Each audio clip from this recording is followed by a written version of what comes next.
This is Dan DeMarco, and you are listening to This Week in FCPA on the Compliance Podcast Network. This is Bart Peterson, and you are listening to This Week in FCPA on the Compliance Podcast Network. This is Mike Flanagan, and you're listening to This Week in FCPA on the Compliance Podcast Network. Hello, everyone. This is Tom Fox. I'm the Compliance Evangelist, and I'd like to welcome you to episode 126 for This Week in FCPA for the week ending October 26, 2018, the Sweep ? Edition. First, a word from our sponsor, Affiliated Monitors. Founded in 2004, Affiliated Monitors provides professional, independent integrity monitoring and ethics and compliance assessments nationally and internationally and across almost all industries. With its knowledge of effective ethics and compliance programs and cultures, Affiliated Monitors is respected for its work as the corporate monitor on matters ranging from multinational corporations to small and mid-sized companies and even individuals. Having served in over 600 monitorships, no one has more experience as an independent monitor than the team at Affiliated Monitors. For more information on how an independent monitor can help your company improve its compliance and ethics program, visit our sponsor, Affiliated Monitors, at www.affiliatedmonitors.com. As the Boston Red Sox thrashed the Los Angeles Dodgers in the first two games of the World Series, we ask, will they sweep? Of course, the New England Patriots are back on the top of their division, so is Jay heading for a fall. In this episode, after the conclusion of the 2018 SCCE Compliance and Ethics Institute, Jay and I join up to take a look at some of the week's top ethics and compliance stories, including the NCAA bribery and corruption trial and what it means for college basketball going forward. Take a look at some purloined notebooks in Argentina, and will they lead to a bigger corruption scandal than car wash? Do you have Chinese companies in your supply chain? If so, you better wake up to the risk. We take a look at a speech given by Louis Sapirman, and when Louis Sapirman talks, you should listen. We consider the new column in Compliance Week, Ask Amii, where Amy Bernard-Bond opens a mailbag column. Jonathan Marx talks corporate governance common sense. And finally, the SEC opens an investigation into Goldman Sachs to determine if they tried to muzzle a whistleblower. We take on these stories and many more. I know you will enjoy this episode. This is Tom Fox. This Week in FCPA is a part of the Compliance Podcast Network. Hello, everyone. This is Tom Fox. I'm the Compliance Evangelist, and I'd like to welcome you to This Week in FCPA, episode 126 for the week ending October 26, 2018, the Sweep ? Edition. As always, I'm joined by Mr. Monitors, Jay Rosen. As the Boston Red Sox thrash the LA Dodgers in the first two games of the World Series, will they sweep? That's the question that we will explore. Of course, the Patriots are back on top, and it leads to the inevitable question of, is Jay heading for a fall? Well, I don't know about that, but we are regrouping after the 2018 SCCE Compliance and Ethics Institute and going to take a look at some of the week's top stories. So, Jay, welcome home, and I look forward to hearing your thoughts on SCCE this year. Perfect. First, we'll share some thoughts from our colleague Matt Kelly, who we saw on Monday, and we taped a live episode of Everything Compliance, and we went to the bullpen and brought in our lefty specialist, Louis Sapirman, who definitely kept the ball within the park. I guess it was a little bit bittersweet for SCCE as Roy Snell, who has been the CEO of the group, the CEO of the group that was founded in 2004, attended and chaired his last SCC event. This year, it was reported that we had about 1,700 people there, and this has been part of Roy's. I guess he's been having about a 16th month turnover, and Jerry Zach is going to be taking over the organization. And Roy was his typical self-effacing self, and he said that in his contradictory remarks that sometime in the next 5 years, one of you in this room is going to prevent the next Enron, and people aren't going to lose their pensions. Sometime in the next year, someone who is abusing people will be stopped in their tracks, not 10 years later, but now. And sometime in the next week, one of you will stop an otherwise good person from going down the wrong path. I'd like to quote one other thing that Matt quoted when we were talking about this during Everything Compliance, that Roy also said, compliance professionals create trust in companies. Trust in companies create trust in countries. Trusted countries are more successful in the global economy, and countries that are successful in the global economy increase the standard of living for the lives of their people. So we are part of a big fraternity here. I think Roy will be missed, his intensity, his Red Bulls, but there is definitely a strong organization behind that can carry on in his ways, and we wish Jerry Zach the best of luck. Also, we've linked in the show notes to some social media dispatches that Matt Kelly linked in. So those are, I guess, the news of the conference. Tom, did you have anything specific that you wanted to share, talking about either the panels that you were on or the panels that you attended over the last week? So, yeah, it was, as always, a great conference. The Caesars Palace venue really lends itself to a large group such as the SCCE. I was privileged to have two presentations, one with Carlos Ayers, Matt Ellis. We took a look at anti-corruption and compliance in Latin America, both enforcement and compliance programs. And then on Monday, Matt Kelly and I took a look at AI and compliance going forward. I learned a couple of things. One is Matt Kelly is the coolest guy in compliance. The coolest guy in compliance. The coolest guy. He used to be Mr. Radical Compliance. Well, now he's the coolest guy in compliance. You know what else I learned about Matt Kelly? He's a young guy. Did you hear that? Yeah, I heard that too. So I was really pleased to learn those two things about Matt. The other thing that struck me, Jay, was how many people are now using the conference as I was going to say business development, but it's not even that.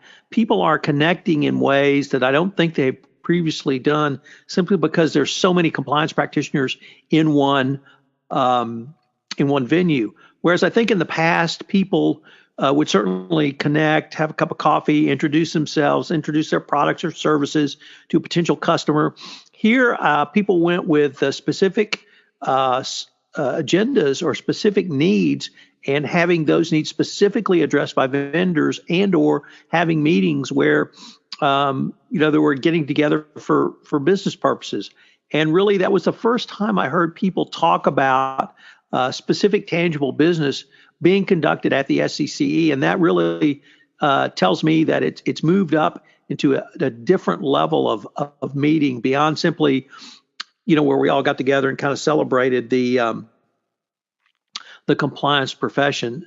The vendor room struck me this year, Jay, as a true innovation room. And a lot of companies will roll out new products or services at SCCE, and announcements were made during SCCE, which you could follow up directly with the vendors. I still wish that the vendors did not have to shut down on the second day at 11 a.m. I wish they were at least allowed to stay through the first two full days of the conference. So I still would have that request. But, Jay, as always, great to get together with the gang.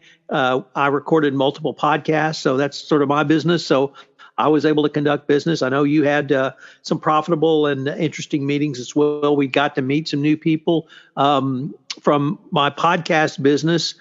I'm extraordinarily pleased to announce two of our colleagues are starting a new podcast.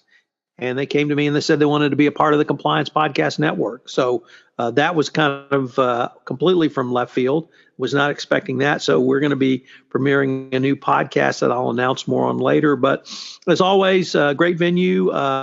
Great to see everyone. Great to see compliance. and just the way, hopefully, will be the way forward. So I know there are lots of things that shock you, Tom, but you were really flabbergasted to find out that money is being paid to top athletes to attend certain basketball colleges. What is that about? I can't believe it. I just cannot believe it. Having been in Las Vegas and having found out that there's actually gambling going on, I'm now doubly shocked, Jay, to find out that basketball players are being paid to go to schools. And not only are they being paid to go to schools, guess what? It's a federal crime, because we had 3 convictions this week of low-level functionaries in this entire corrupt organization called, or cartel, or perhaps even criminal enterprise called college basketball. We had a former Adidas director of global marketing, James Gatto, a Adidas basketball consultant named Merle Code, and a recruiter, Christian Dawkins, all convicted of wire fraud and conspiracy by paying money to recruits to attend Louisville and Kansas. I can't get over my shock. And part of my shock, Jay, is when I was in high school, there was a player at my local college who was declared ineligible because his mother had been given a refrigerator. Well, these players were paid between $25,000 and $100,000. So clearly the price has gone up. But what struck me was the role of the universities. And you mean the victims? Yeah, that was what was the funny part. The prosecutors claimed the universities were the victims. The problem with that was it looked like the coaches were facilitating these payments. And if they didn't know about them or if they didn't order them, they knew about them. And if they didn't know about them, they certainly turned their heads the other way. So it's just a completely sordid affair. The NCAA, as usual, has its head up its very deep hole without looking either way. There was a great line by a sports writer who said the effect that as the NCAA burns, they didn't even bother to fiddle while it's going on. So I'm just shocked to find out that there is money being paid. And gosh, it made me wonder, are athletes being paid in other sports? I mean, could football players be paid? Because, the NCAA, they are very robust in their investigation and in their enforcement. And in fact, Jay, I don't think this is breaking news, but they are actively prosecuting North Carolina players who sold their shoes on eBay. And we certainly don't want that. I think these players may have made up to $200. So I'm certainly glad the NCAA is out there aggressively prosecuting players. I'm glad they are protecting their cartel. And I'm glad to know, I suppose I should be glad to know that there are actual gambling going on. So just shocked, Jay. So we have links to several articles in the show notes, New York Times, Wall Street Journal, ESPN, and one of my favorite sports legal commentators is a guy named Michael McCann. He's head of the sports law program at the University of New Hampshire. So not that I'm being a homer in that respect, but Mike did write a lot about Deflategate, so I am a homer there.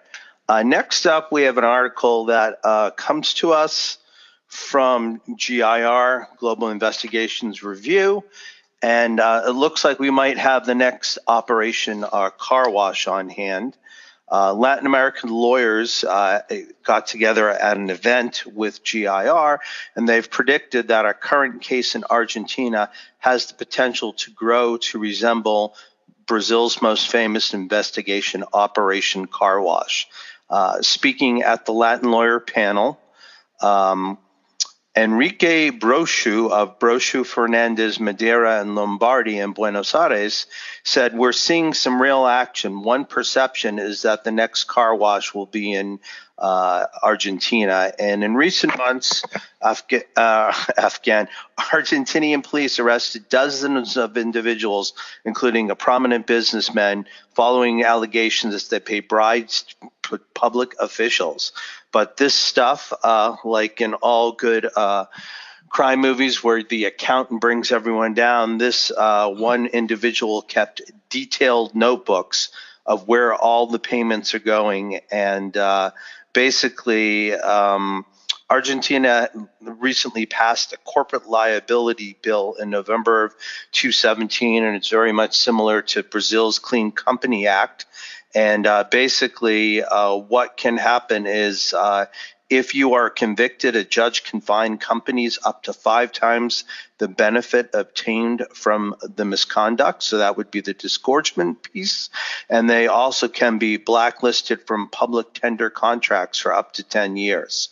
So I guess this is where the next land rush is to head out to Argentina. Do you have any insight into this, Tom? So my first thought, Jay, was, is there a data privacy breach?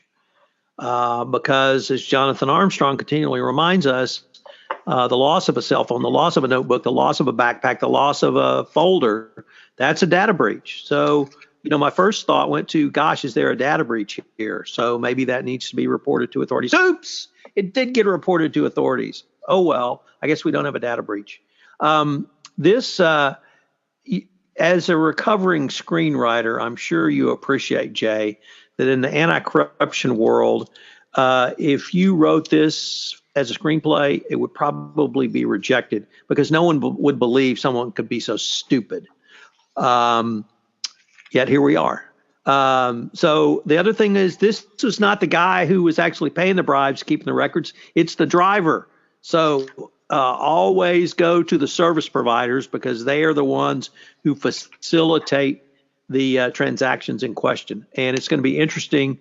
Politically, the current Argentinian government is antithetical to the prior Argentinian government. So because of this regime change, I think we may see a pretty aggressive approach from the prior government, who by all measures apparently was as corrupt as the NCAA. So next up, we have a couple articles on supply chain risk. One from our friend Jacqueline Jaeger at Compliance Week, and then one from Mike Volkov, who somehow missed the Everything Compliance recording gig on Monday. What is happening? He did. We will have to chastise Mr. Volkov because he missed the Everything Compliance dinner. So, Mike Volkov, where are you, or where were you? We definitely missed you. Nevertheless, is he in Carmen, San Diego? I don't know where he is. He may be in Sicily. Maybe he's on the lam. But at any rate, I'm going to get to his article second, Jay, because Jacqueline laid out some really prescient points that if you're doing business with Chinese supply companies, you will probably have been hacked or going to be hacked. And there was a special report in Bloomberg that she cited to, claiming that servers of several U.S. companies were compromised by Chinese spies in a sophisticated supply chain attack. Oops, wake up. They are still our enemy. I guess we forgot that. Certainly companies have done business with them. They have not tried. They have stolen U.S. IP for years, and they continue to steal U.S. IP. So whether you're buying from them or selling to them, they're going to steal it from you, and you need to be prepared for that. And she lays out some supply chain best practices from the cyber perspective, and those includes establishing stringent security requirements for your suppliers, trust but verify, develop a cybersecurity questionnaire, implement technological controls, and establish a no tolerance policy. Mike took a look at it in a little bit different angle, Jay, on the supply chain, where he lists the different reputational damages that companies had sustained because of companies in their supply chain. But he really flipped it when he said he wanted to advocate for companies transforming their supply chain from a set of risks and worst case scenarios to a positive asset that reinforces a message of ethics and compliance.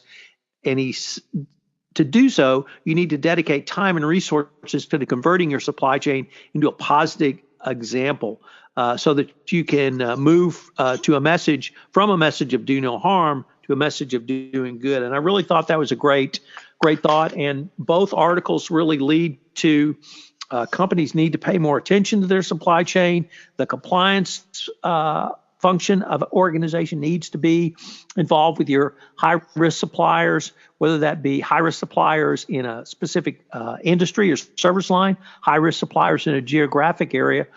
But for my money, Jay, high-risk suppliers are those that you're closest to, whether because of your spend with them or their interconnectedness to your business. So it's always important to think about supply chain, and this, I think, will become more and more important from the anti-corruption compliance perspective. But as Jacqueline reminds us, there's a lot more to compliance than simply anti-corruption compliance.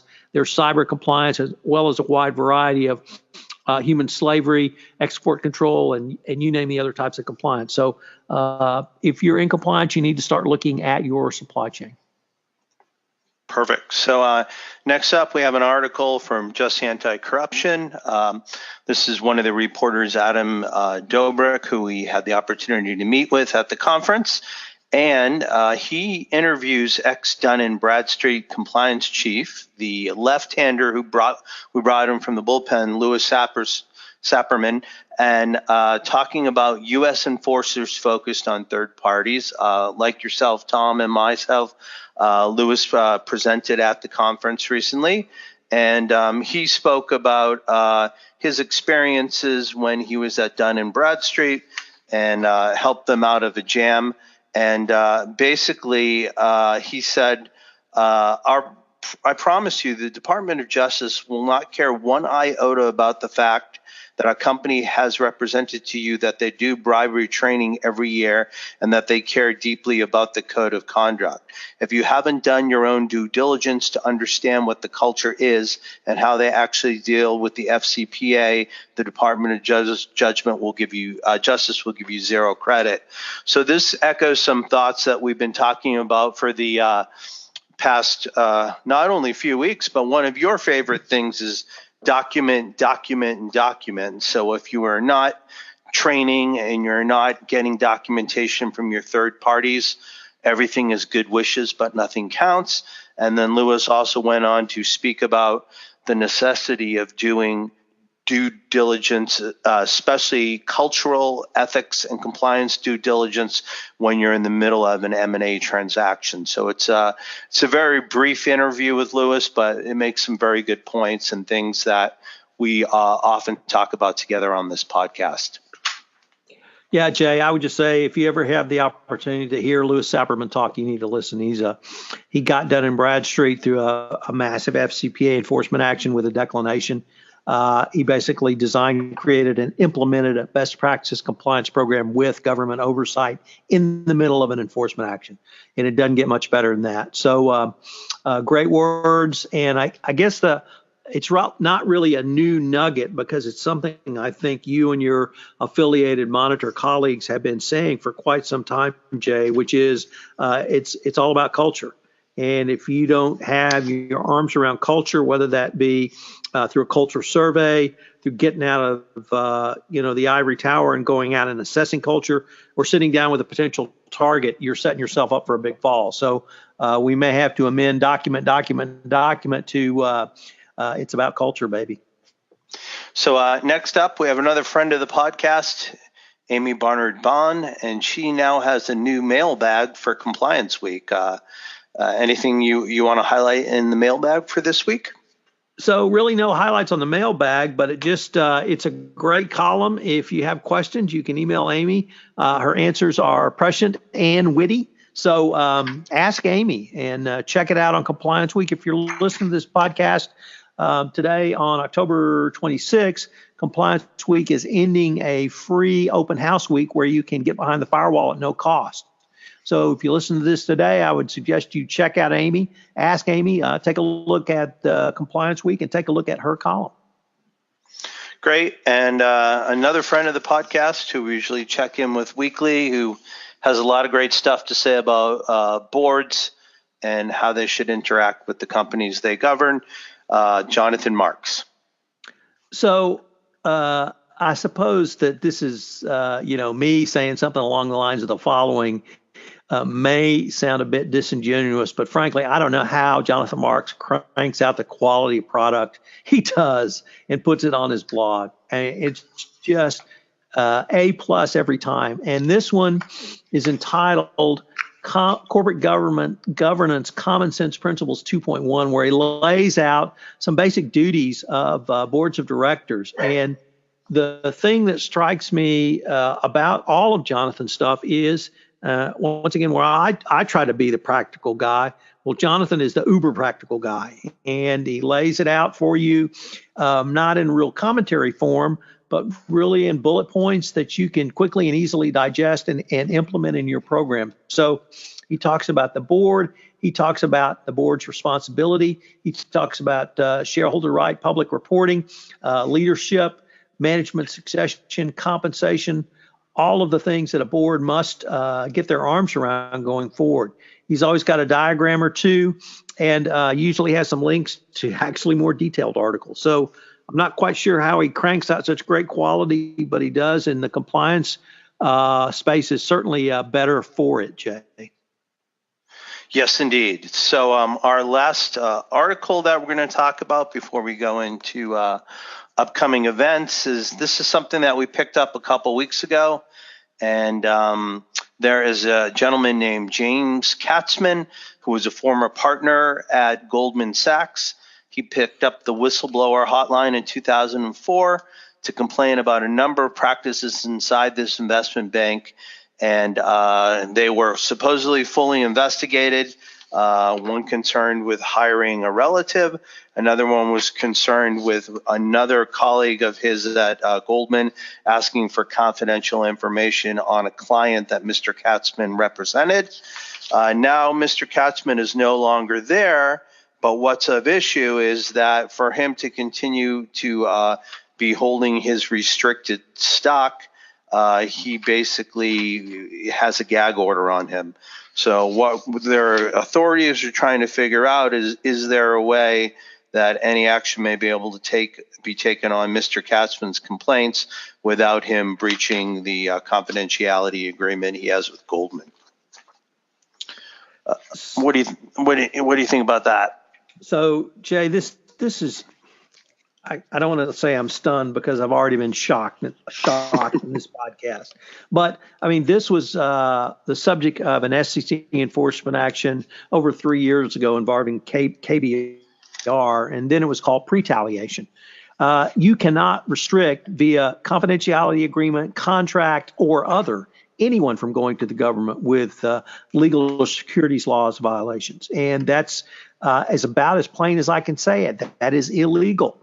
In the KBR SEC enforcement action, KBR tried to prevent employees from doing so, and in the face of not ever having exercised that clause in their confidentiality provision, they were fined by the Securities and Exchange Commission. In the order, they laid out the specific language exempting out going to government regulators from a confidentiality muzzle clause. And here, some 3 years later, we find it, or it's at least alleged in the New York Times article, to be a part of the Goldman order. And it's unclear. It was unclear from the Times article, Emily Flitter reporting, whether or not Goldman had tried to exercise it. It's unclear from the article if the Securities and Exchange Commission is investigating Goldman on the substantive claims brought forward by the whistleblower, but simply on the attempt to muzzle the whistleblower alone. That would appear to be directly antithetical to the settlement in the KBR retaliation case and other cases. So it's going to be interesting to see. The SEC is going to go in there and look at it. And this is something that I think we'll have to continue to follow, Jay. Indeed. So we've got another training session to talk about, and then we have a virtual conference. So what are those two? So on November 12 and 13, I am putting on a compliance masterclass training in New York. We've got just a couple of seats open. Jonathan Marx and his firm Baker & Tilly are hosting me, so I'm greatly looking forward to that. Greatly looking forward to working with Jonathan. If you're in New York and you need some compliance training, I will tell you this is the best training class around because I'm the guy who wrote the book on operationalizing compliance. And then, interestingly, perhaps not so interestingly, but certainly presciently, NAVEX is putting on a virtual conference. This conference will be on Thursday, November 8th. It is free.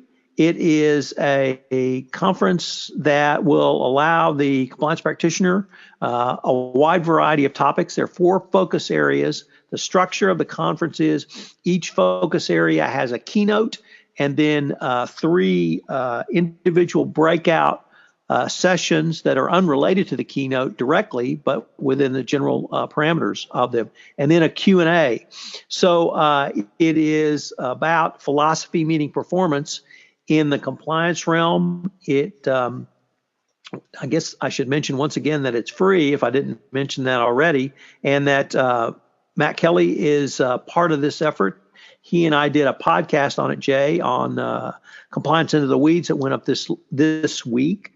So check out the Ethics and Compliance Virtual Conference 2018 through NAVEX Global. I think it will definitely be worth your while. And once again, you cannot beat the price. Perfect. So how about them Texans last night? They were. So how about them Texans? You know, you saw just for a brief instance, Jay, the potential the Texans had when they play uninjured. Unfortunately, it looks like we've now lost William Fuller for the year with a torn ACL. Jadeveon Clowney went out last night with an injury. So having the full complement of Texans, once again, may be the biggest bugaboo. But they did look good for the night, and we did beat the heist, former Texan Brock Osweiler. But here's a question, Jay. Do you believe, is this going to be a sweep? We've got the best team with the best record heading for at least with a 2-0 lead. You know, if that was the Astros, you know what I'd be saying is your reticent New Englander in you still exist on the West Coast, or are you finally beginning to come out of the clouds of 1918? I'm all in. I think I want to say like within the last either 2 or 3 World Series. I know in 2004 when we played St. Louis, we swept them in 4, and I believe we also swept Colorado. So I think the momentum is on our side, and the only thing that could stop the Red Sox would be one, Dave Roberts playing his an entire lineup card and not substituting in everyone from the bench. And number 2, if there's any kind of whammy that Adam Turtletop is going to put on the Red Sox, it could happen tonight. So, wow, I hadn't even thought about the Turtletop mojo. Yeah. So, big red. Big red, the Turtletop mojo. Should we? How do you think Adam's going to deal when he's lost back-to-back series in 2 years to your team and our team, and my team? Well, the only thing we can hope is that he's not flying coach on an 18-hour trans-Pacific flight, because that would give him too much time to think about 2 years in a row. But, you know, they're only down 2 games, so something could happen. But right now I want to be optimistic, non-1918, and I've got that broom out, and I'm ready to start sweeping up at 7:09 p.m. Central Time, 5:09 p.m. on the West Coast. So did you want to hint any more about that new podcast, or do we have to wait to hear about it in successive shows? So I suppose we can give a little teaser. Lisa Fine and Mary Shirley are starting a new podcast called Great Women in Compliance. And we have recorded episode 0, and the ladies are off to start recording and talking to some of the great women in compliance. That will premiere on the Compliance Podcast Network at some point in November. It's still in production, so I'm very excited. It's my first non-Tom Fox podcast on the Compliance Podcast Network. So if you have an idea for a podcast, give me a shout. I'd love to have you a part of what I'm doing. I'm migrating to a new platform, which will enable a much wider variety of podcasts, and hopefully we'll get the word out. So, Tom, now that you don't have to watch football on Sunday because the Texans have won already, what do you plan to be doing with your weekend afternoons? So, Jay, on Sunday, actually, I'm producing final production for a second week of my podcast series, Adventures in Compliance, on the intersection of Sherlock Holmes in the compliance space. And this next 5-part series, I take a look at the Sherlock Holmes novels, The Hounds of the Baskervilles, The Sign of Four, The Valley of Fear, and a couple of others for some more compliance lessons. So I hope our listeners will enjoy this second series of Adventures in Compliance going forward. Looking forward to it. Awesome. So on behalf of Tom Fox, the Compliance Evangelist, and myself, Mr. Monitor Jay Rosen, we'd like to thank you for joining us for this week, for episode 126 of This Week in FCPA, the Sweep ? Edition. All right. Well, thanks everyone for joining us. Have a great weekend, and we'll speak to you next week. Hello, everyone. This is Tom Fox again. I'd like to thank you for listening to this episode of This Week in FCPA. If you have any questions, you can email me at tfox@tfoxlaw.com. You can email Jay at jrosen@affiliatedmonitors.com. If you're interested in the top compliance training class, I hope you will check out my Compliance Masterclass upcoming in New York on November 12 and 13, hosted by Jonathan Marx at Baker Tilly. I hope you'll join us again next week, where Jay and I take a look at some of the week's top compliance and ethics stories. This Week in FCPA is a part of the Compliance Podcast Network.